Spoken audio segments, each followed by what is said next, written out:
Welcome to the Live Well, Perform Better podcast. My name is David Duggan, and I'm the director of Below the Line, an Irish-based consultancy specialising in helping people, teams and organisations raise their levels of consciousness, inner potential and performance. I am part of a team made up of experts from the worlds of business, elite sport, adventure and health and well-being. We are coaches, mentors and advisors to some of the world's biggest companies and organisations, as well as smaller businesses, entrepreneurs and people looking to make their mark in the world. Our guiding mantra at Below the Line is live well, perform better. What does that mean, you might ask? Good question. Maybe the easiest way to describe it from our perspective is finding the formula that works for you when it comes to things like looking after your physical and mental health, running your business, developing your career, leading your people, or simply being able to show up as brilliantly as possible into your own life, both for yourself and those around you. That's why each week I sit down with a member of our team or an invited guest for a conversation that focuses on the question, what do the words live well, perform better mean to you? This question is a way into exploring with people from a range of different backgrounds, industries and disciplines. What are the practices, techniques, habits or ideas that they use to help them to show up and be at their best in all areas of their lives? Whether that's as CEOs, leaders or managers, or as parents, family members or friends. We keep it short and sweet so that you can extract all the good stuff and get on with the rest of your day and hopefully put some of our knowledge, experience and expertise into play for yourself. This week I'm delighted to be joined by another very special guest, David Passmore. A native of Kent in the UK and long-time resident in Ireland, David has held a number of prominent roles in Irish sport and academia, including serving as the Ireland men's field hockey head coach, assistant coach for Ireland's women's hockey team, national development and under-21 head coach, as well as lecturing in coaching science and education at Dublin City University. He very kindly took time out of his busy schedule to talk to me about all of this, as well as his latest challenge, serving as the head coach of the USA women's field hockey team, and the opportunity it has given him to pursue some long-held professional and personal goals. Along the way, we spoke about what it means to be truly high-performing, the role of values and bringing them to life in order to build great teams, as well as what's it like to transplant yourself from your permanent job and your family in Ireland to challenge yourself in a new environment in the US. You can subscribe at www.belowtheline.ie, where you can stay up to date with our podcast, as well as our exclusive online events and sessions, including our Press Pause coaching community. Thanks for listening, and now, on with the show.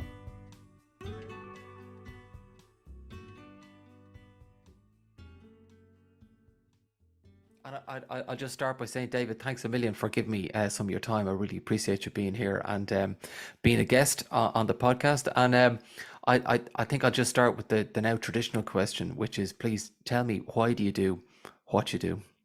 Well, that's probably a long and winding story, I suppose. Since I finished college, I've probably been quite selfish in that I've sort of sought to maximize and do what I love doing in any given day. And that started when I left college traveling. I traveled for 2 years. I then really loved, and I kind of have always been in the domain of people development and the enjoyment of seeing people evolve, develop, grow, and self-actualize. And then, so I taught. I was a teacher for 7 years, which I absolutely loved. And then got lucky. I'd started coaching in my sport, hockey. And I'd got kind of lucky. I coached some good teams and some good players and was quite successful. And I got involved in international hockey at a junior level. And quite quickly then, while I was still teaching, I was offered a full-time job with English and British hockey, which I did for 7 years. But I don't think I was ever prepared for that job. You know, I was lucky again to coach many athletes who have gone on to win bronze and Olympic gold medals. I went to an Olympic Games, which sparked something in me, which is still an ambition. I went as an assistant coach. And the reason I really have come back to do what I do now, that I have unfinished business. I've never taken a team to a senior World Cup. I've been to a junior World Cup as a head coach, assistant coach a couple of times, but I've never been to an Olympics or a World Cup as a head coach. But this whole thing around self-actualization as individuals, I then had 5 kids, so the family takes priority. But I never really believed I truly understood what I was doing as a coach. So I did a master's in coaching through Loughborough while I was coaching the Irish team at that time. I coached the Irish men, and I was performance director.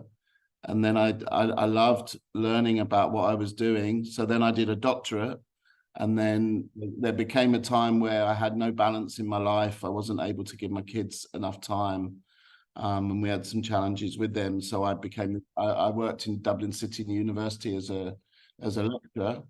Again, working with developing young people in their interest in sports science, which was a truly wonderful experience for 10 years. But I was still coaching, and I just had this bug to want to get back. And this opportunity came up to come and coach the USA women's national team. And I always said if I was going to go back, I was going to do it in an environment where I could be successful. By that, I mean, this team they will be centralized come May fully. We have 17 centralized here where I am in North Carolina now. That will go up to 24. So we have a sort of a 7-month lead into to try and qualify for an Olympic Games. And why do I love that? I love building cultures around high performance. I love trying to stretch where a person currently is. And I'd like to think I work enough with the individual about them maximizing the potential they have, and building a culture which is around initially around values, but the behaviors that are associated to those. And I think that was my biggest task when I came here that I've really enjoyed doing, was to, set standards that the athletes weren't necessarily aware of. And seeing the group grow has been, immensely fulfilling already. And it's that phase that I like. Hopefully we'll be successful. That's just the icing on the cake. It's actually that whole growth and development process that will ultimately lead to the success of the group that I'm working with. And I believe I've been successful at club and junior international level in Ireland at developing a whole load of senior internationals that have gone on to play at Olympics. A good number of the World Cup, when the Irish women's team won the World Cup in 2018, had come through my development group. So that's what I really enjoy doing. And the same in my family. Watching my kids, I've got a doctor, a lawyer, a teacher, we'll have a vet, and an industrial designer in the group. They've all sort of hopefully gone on to do what they wanted to do. And that growth process has been challenging, but immensely enjoyable. And really, this job opportunity came up at a time where I could actually, with the backing of the family, come away and do what I really want to do. But I certainly couldn't do it without their support and interest. They're all involved in hockey. The girls still play. The boys are involved as analysts or coaches.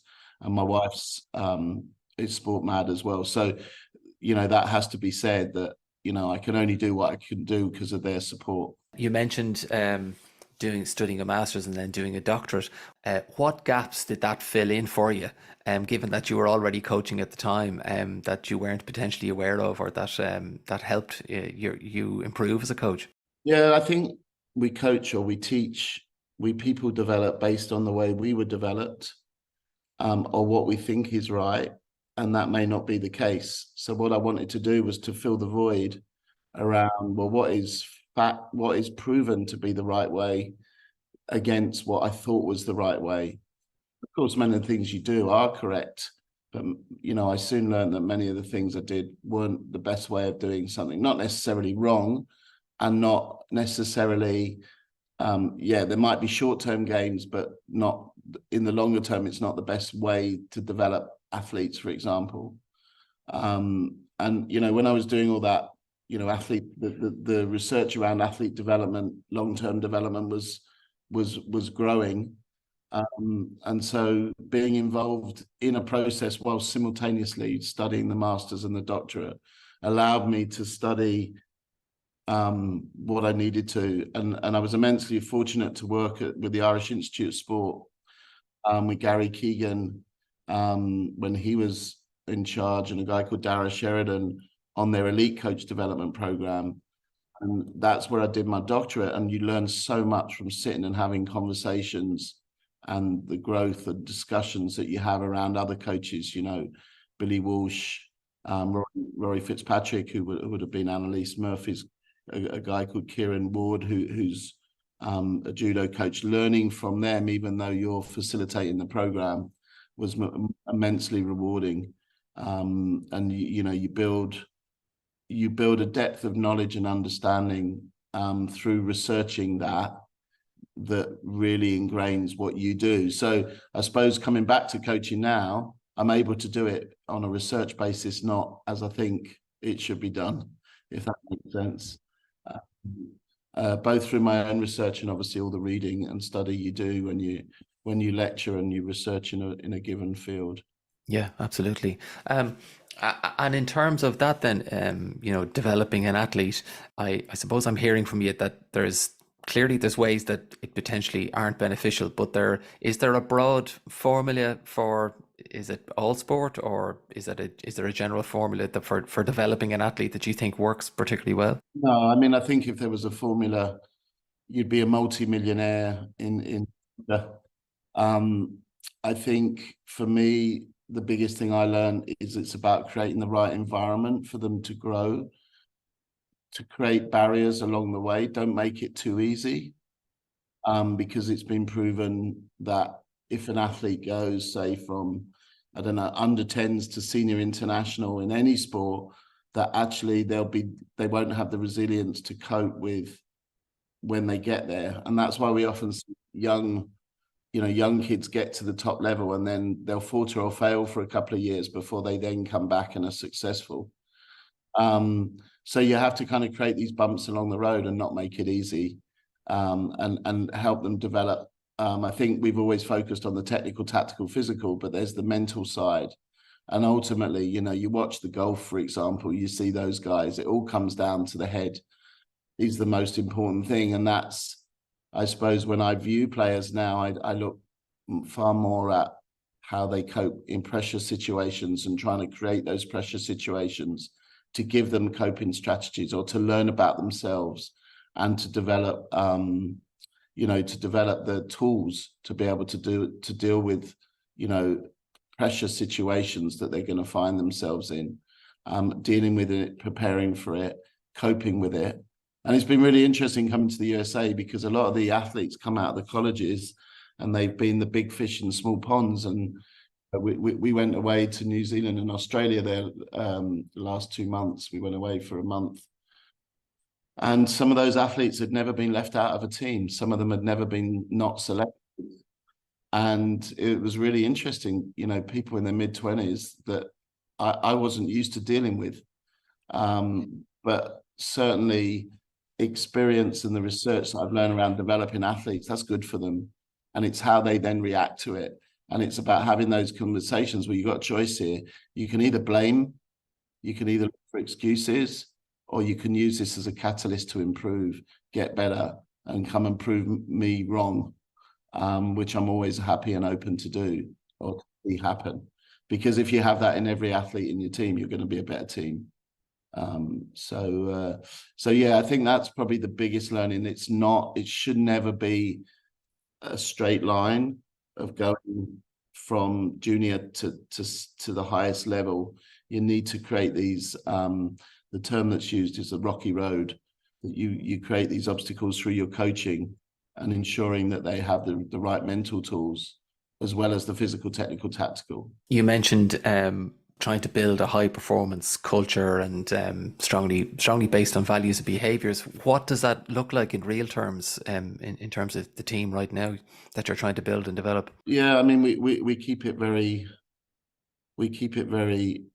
internally our culture. So, but I'll talk about the process. I think that's where you look at business. So I go off the Edgar Schun's kind of the 3 levels of culture. So we looked at our artifacts, what represents us, having a hashtag, having something we can relate to, having gear, having items that only we have, and they're filled with.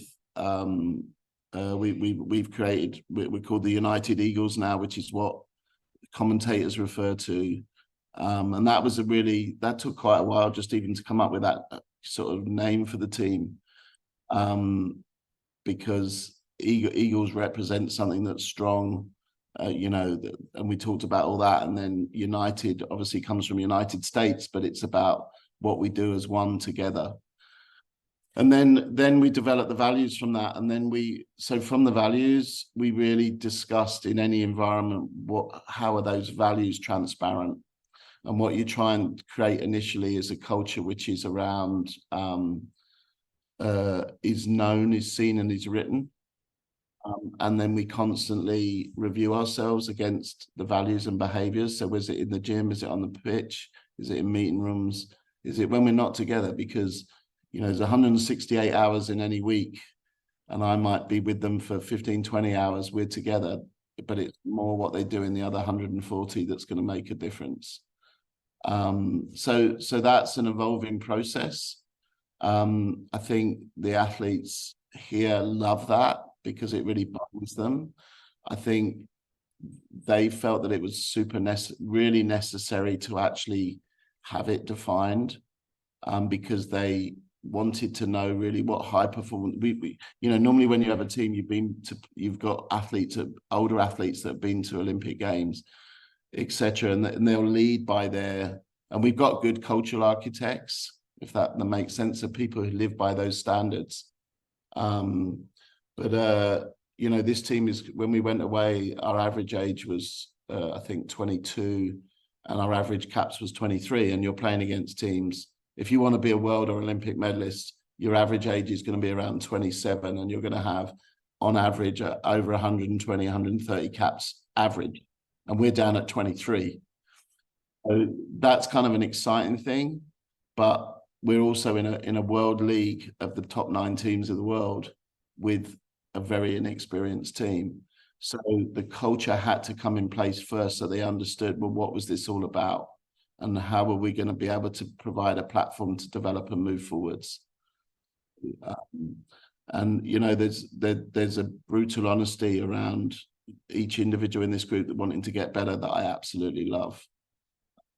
And if anyone who doesn't follow suit will struggle within the environment that they've created through the culture development. Fantastic, fascinating. As I understand it, Shun's model also, I think is there a third element which is kind of beliefs and assumptions that kind of underpin that stuff. And I'm just wondering, maybe I'm wrong on that, but for me, that's often the area that a lot of businesses in particular don't go into. They look at artifacts and they look at values, but the assumptions and beliefs that underpin an awful lot of that stuff tends to get left untouched. I imagine you've probably gone in there with your group over the last couple of months. And yeah, you're dead right. Why have we chosen? What does one of ours? You often have these buzzwords like commitment. Well, what does commitment actually mean to each individual in the team and in each individual? And then you have to kind of really build the commitment in the gym. Oh, you can give it a buzzword as well, but what does that feel like? And that's where you need discussions. And we're fortunate to have a great psychologist who really tease those things out in their groups. And look, it's a process. We've not gone from 0 to 10 overnight. It's a process that's developing and evolving. But it's through honest reflection where you kind of, we did a task recently, because the third level of shun is that you do it without even thinking. So our culture is where it should be, when without seeing what's written down, without our values, someone like yourself could come in and see just through the behaviors of the group that it's a true culture.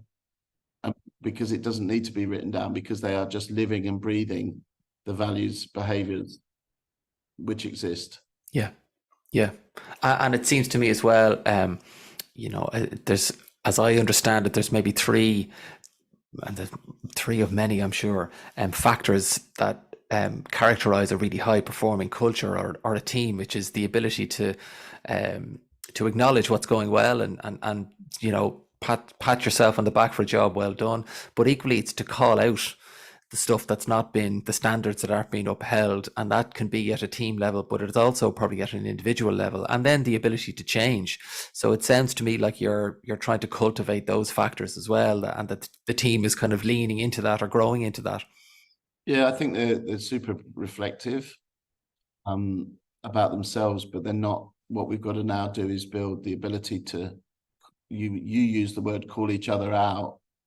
I probably wouldn't, because that kind of has a negative connotation, but I would think about driving the standards in others so that, we move forward collectively. And what I've absolutely loved, we've got a group of an athletic group.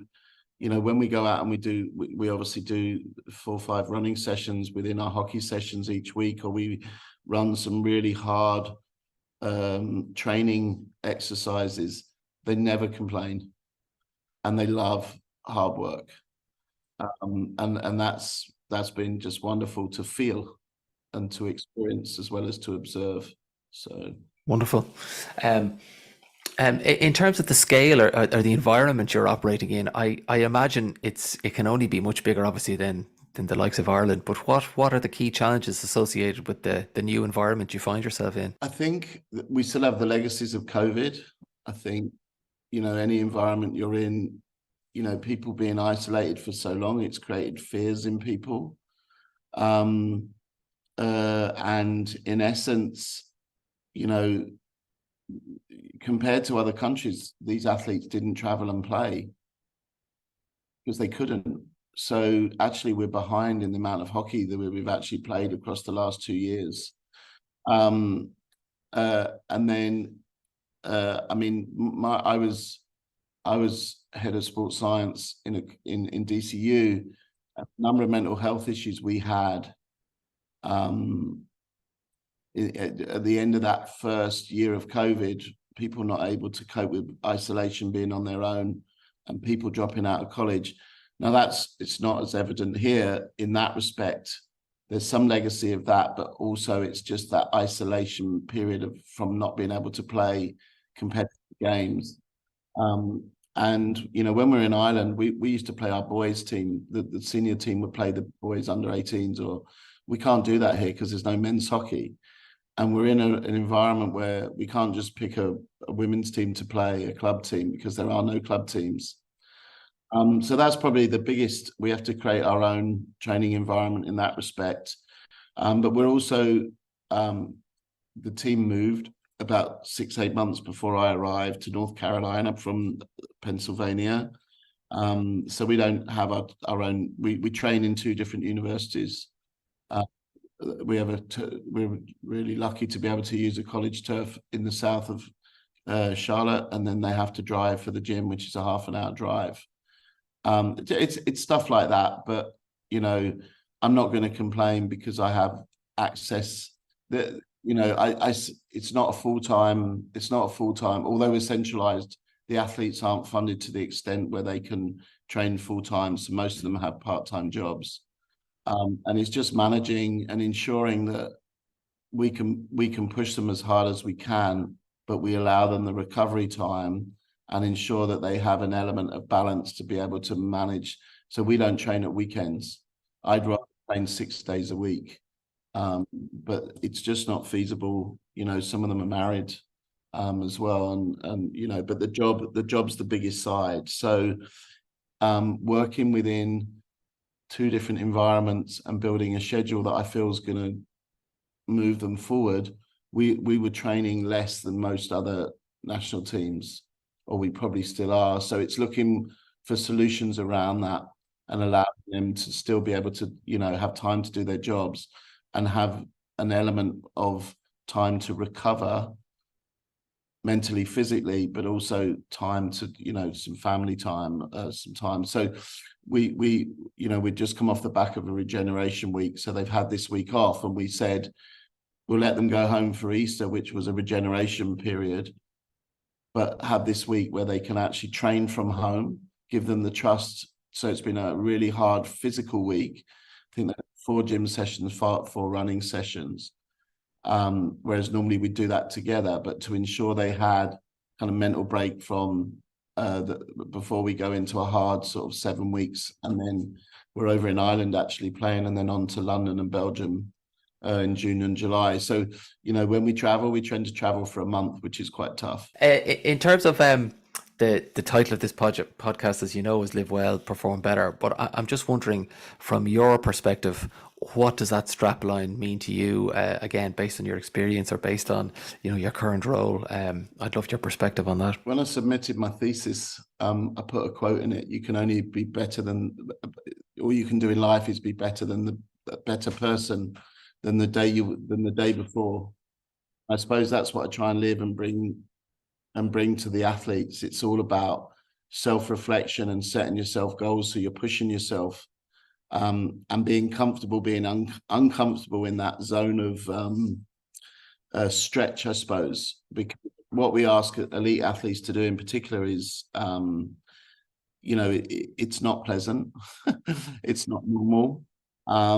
So I suppose I'd like to think I've always challenged myself, often without kind of living well, because I've taken on too much in the past. So I never would have just had a job. I had a job and I coached the under-23s, and I was assistant coach to the Ireland team, and I coached a club, and I had a family. But really, I knew to be successful, I had to remove myself from that kind of busyness and just come and do one job, totally focused. So I could have balance. I can get out for a daily walk. I get out and sit in the light. My apartment, I've got a pool about 20 feet away here. And I suppose so much of what I see in life is around trying to be the best version of yourself and living every day really as if it's your last. So do what you want to do in life. And I genuinely could not be doing, you couldn't find me a better job than the one I'm doing right now. So I'm privileged and lucky, but I've also taken massive risks. You know, I gave a permanent job at DCU for, for a contract which is you're never secure in high performance sport.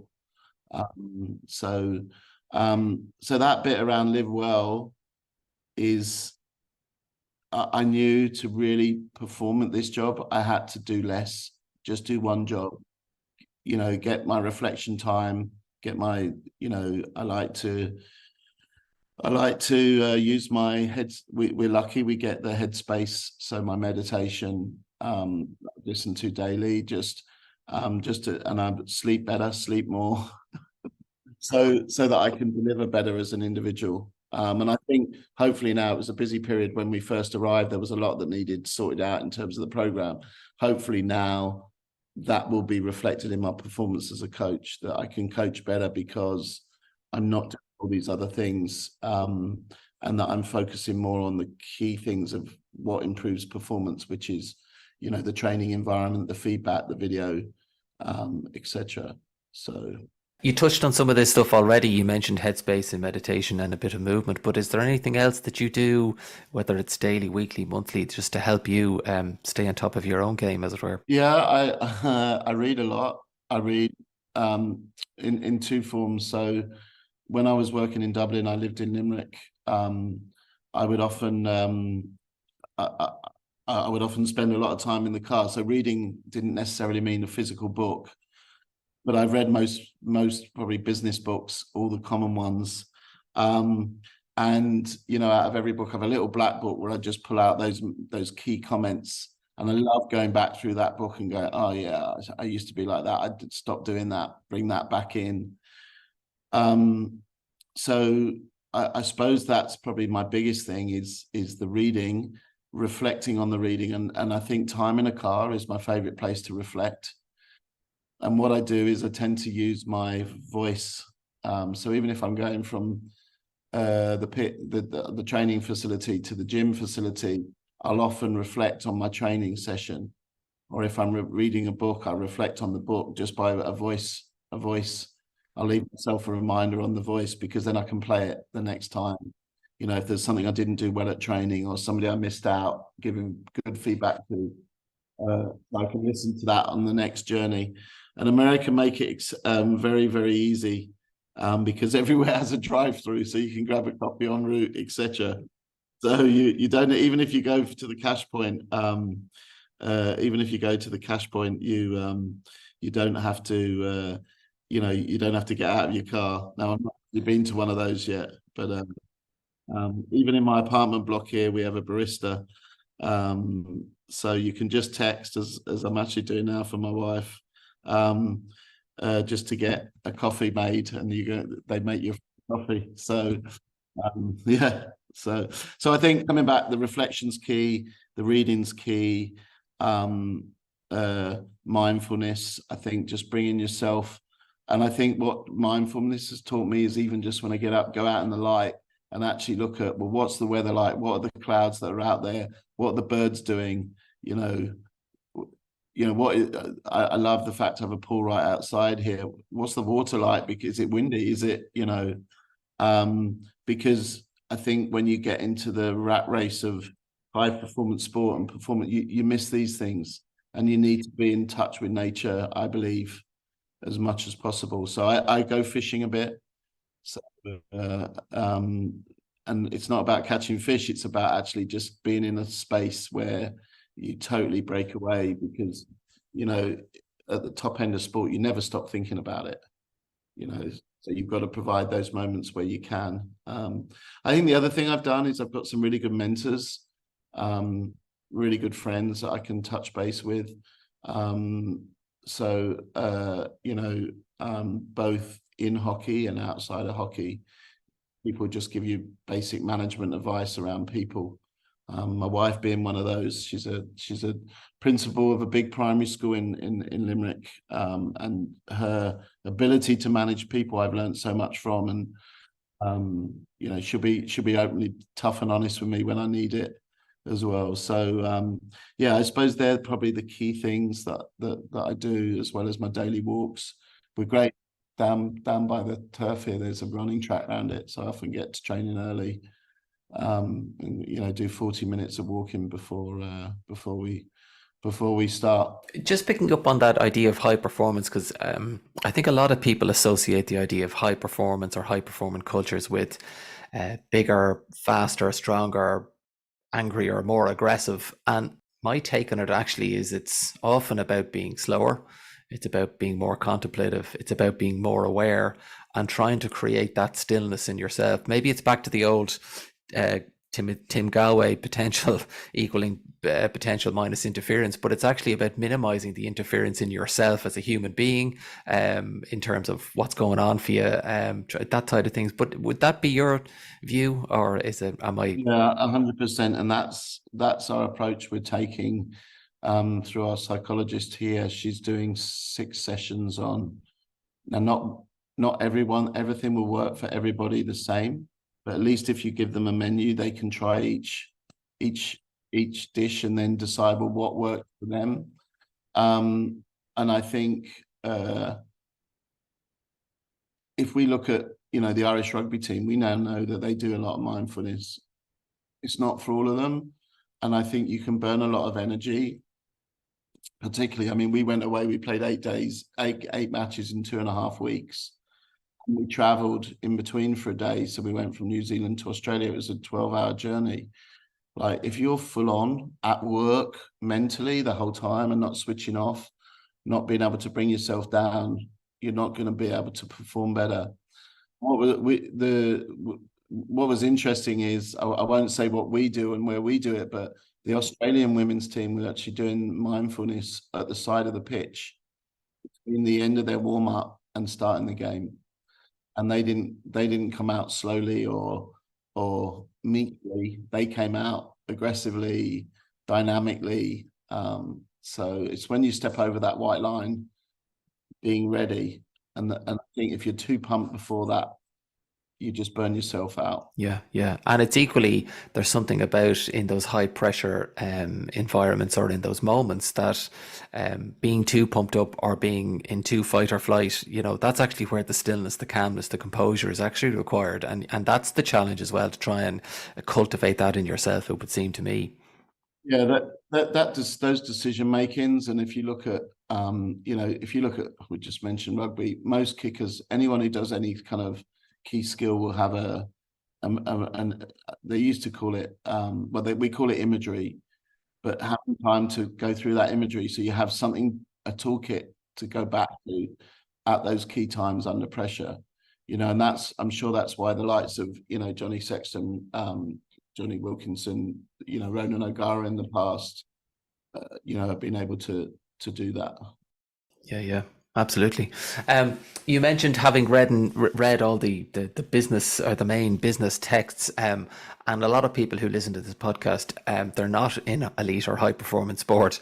So I'm just wondering, what are some of the lessons, if any, that you think are transferable between both worlds, between business and elite sport, the environment you're operating in now? I think they are so closely aligned, but not just business, education. It's about environment. It's about the environment and culture that you create. And I think there's a difference between environment and culture. But an environment where not being perfect every day is okay. And that's something I learned through the research, that athletes actually like it when you admit to your mistakes. So if I overrun on a session, I always try and acknowledge it. Sorry, I messed up today. I apologize, because that gives them then the ability to go, I messed up today. I should have done this and this. So, that's partly cultural, but it's about that, creating that environment of growth without fear. And I think if you look at the world of education, that would be the same. I think, the ability to innovate is also really, really closely aligned.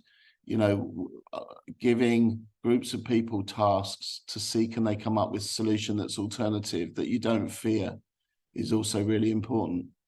Can we design set plays that as coaches we've never thought of, for example, you see that in likes of Google, where they have these kind of spaces where people can go and chill out, because that's often where they innovate, if they're building Lego, for example. So I think there's a whole load of similarities between the two. I think the other thing, and I was listening to a book yesterday around candor. What I've really learned is the importance of creating an honest, open relationship really early. Is in any environment is super important. That you can have those difficult conversations, but it's all about wanting the same thing, whether it's you to pass an exam, you to be better at your job. And that book around candor, I forget the title, it's Candor something, Radical Candor. She talks about how she never was honest with anyone and everybody was underperforming because she liked them. But actually people will remember and respect you more if you're honest with them. So then it comes down to communication skills and how you deliver that message. And I think that's the same in any environment, really honing in on and thinking about and planning your communication of difficult messages, of hard feedback. And that's an area where if you don't get that right as a coach, you lose trust very quickly, you lose respect very quickly. And that would be the same in an education and in a management or a leadership role. What is the difference, do you think, between this idea of environment versus culture? Yeah, I think, the culture really goes around, they're closely interlinked, don't get me wrong, they're closely interlinked. And it's a really good question. For example, we've just built a team room and it's a place I want people to be and relax. Okay. And to create an environment where our culture is easier, can be lived. okay? And the environment is a lot more of the physical stuff that accommodates the culture that you want to drive and live. And it's not just the physical, it's creating the interpersonal environment as well. Because I think if you don't have one without the other, it makes it much harder. So if honesty is a really important value to a team or a group of people, managers, leaders, then you've got to create an environment around that group that allows for honesty to exist. Where does that happen best? When you're chilling over a coffee or something, space to have coffee, you don't have the tools to have the coffee, then you don't get that. And whenever we go away, we have a squad room, and that's where the best hockey conversations happen. Otherwise, they're sat in a hotel room with the person they're sharing a room with, and that's the only person they share with. So if that makes sense. Yeah. It's almost, to me, what's coming up for me as I listen to you is the environment is almost the place where your culture is allowed to find expression. 100%. Yeah, 100%. You verbalized it better than me. What's the one piece of advice you would give to anyone looking to live well and perform better, based again from your own experience and your own perspective? The thing that I see that holds people back is probably the best piece of advice I can give anyone, is to be open-minded, to listen to others, to think and reflect honestly. And when I say that, sometimes I think we have to think, well, reflection is all about, well, what did we do wrong?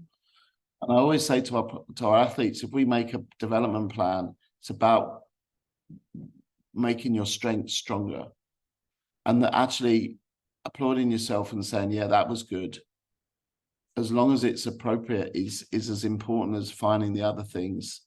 Be open-minded to challenge yourself and come out of your comfort zone. I think, people, there's an element of luck in whatever happens in your life. Opportunities arise, but if you never come out of your comfort zone, if you never take the shot that you could take, you're never going to score that shot.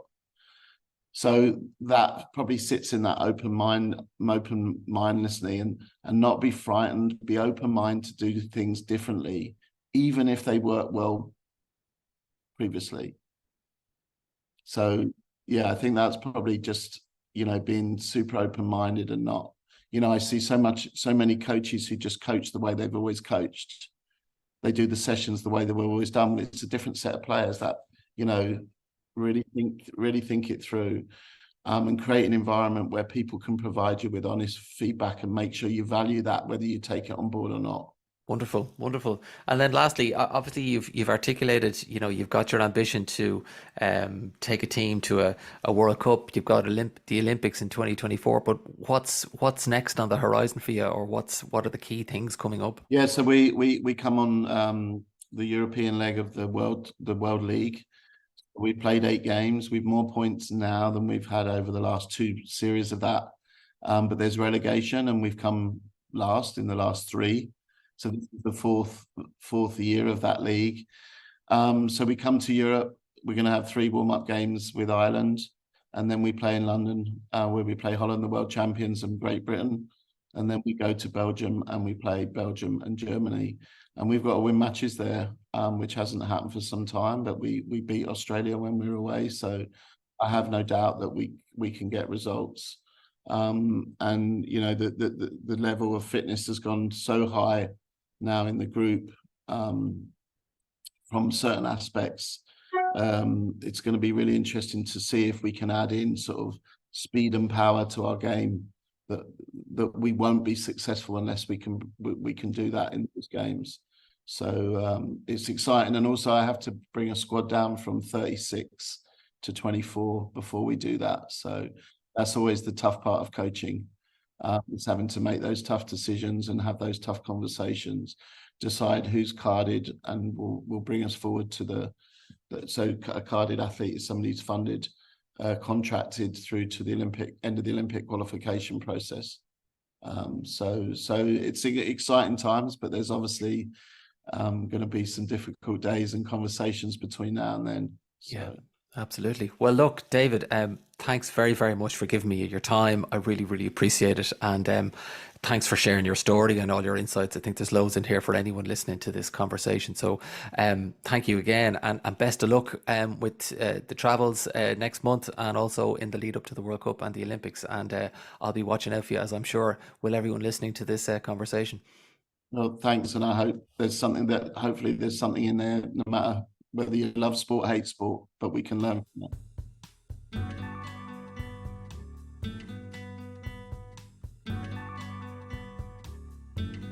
Thank you so much for listening to this week's conversation. We hope you enjoyed it. If you like what you heard and you want to stay in touch with us, then please head over to www.belowtheline.ie to subscribe to our mailing list and to explore our upcoming programmes and events. Until then, take care and see you next time.